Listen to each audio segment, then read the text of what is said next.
یہ ذہن میں تصور نہیں ہے کہ جا کہاں رہا ہے.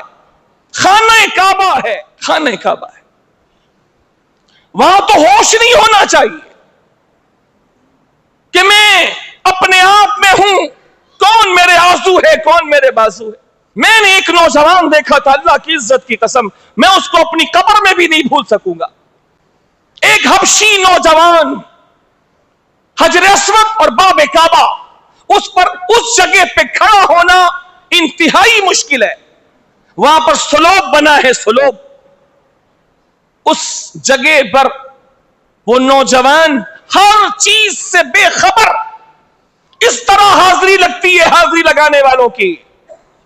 یہ نہیں کہ ایک ہاتھ میں موبائل ہے اور دوسرے ہاتھ میں خانہ کعبہ کو پیٹ کر کے اپنی سیلفیاں ہو رہی ہیں. یہ کوئی حاضری نہیں ہے، اللہ معافی دے. مرد تو مرد، عورتیں بھی. سوشل میڈیا بھرا پڑا ہے، جس کو دیکھو تماشے پر تماشے کھڑے کر رہا ہے، اس بات سے بے پرواہ ہو کر کہ کتنے گناہ اپنے ساتھ پیچھے لے کے جا رہا ہے.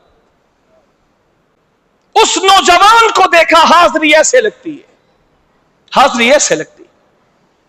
ادھر خانہ کعبہ کا دروازہ اونچا اور ادھر حجر اسود، دونوں کے بیچ میں وہ مشکل جگہ کھڑے ہونے کی. وہاں اپنا سینہ خانہ کعبہ کی دیوار سے لگا کر اور ایسے خانہ کعبہ سے چپک کے کھڑا ہے جیسے اس کا وجود نہ ہو بلکہ خانہ کعبہ کی دیوار کا کوئی لازمی حصہ ہو. کئی لوگ پیچھے سے آوازیں دے رہے ہیں کہ جلدی کرو، کوئی اپنی زبان میں کہہ رہا ہے جلدی کرو، کوئی عربی میں کہہ رہا ہے جلدی کرو، کوئی اردو میں کہہ رہا ہے جلدی کرو.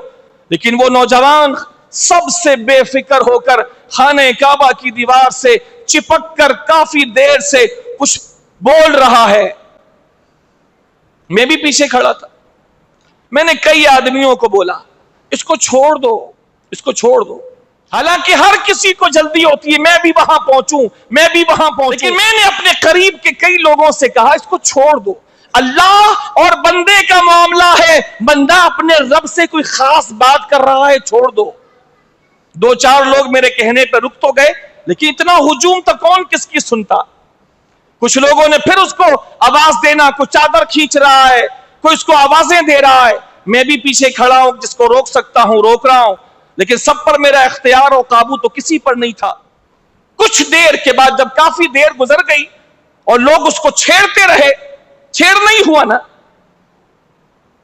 ایک بندہ لگا ہے اللہ جل شانہ کی بارگاہ میں، لگے رہنے دو. لیکن جب لوگوں نے زیادہ اس کو چھیڑ دیا تو اس نے وہیں سے جب نظر گھما کے لوگوں کی طرف دیکھا تو میں نے اس کی آنکھوں میں دیکھا، ایسا نوجوان دنیا میں نے کم دیکھا کہ اس کی آنکھوں میں آنسو ایسے بہ رہے تھے جیسے ساون بھادوں کی بارش ہوتی. نوجوان.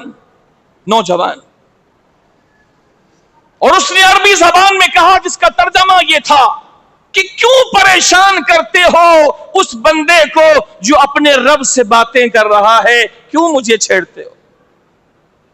پھر دوبارہ وہ خانہ کعبہ کی دیوار کی طرف متوجہ ہو گیا اور دیر تک جو بات اس نے اللہ سے کرنی تھی آنسوؤں میں کرتا رہا، اپنی زبان سے کرتا رہا. اور جب اس کی طبیعت بحال ہو گئی وہاں سے خود ہی اترا اور وہ چلا گیا. پھر اللہ تعالیٰ نے جس کو پہنچنے کی سعادت دی وہ پہنچتا رہا. لیکن ایسے مقام پر کسی کو چھیڑنا منع ہے، لیکن سمجھائے کون؟ لوگ تربیت ہی نہیں لیتے.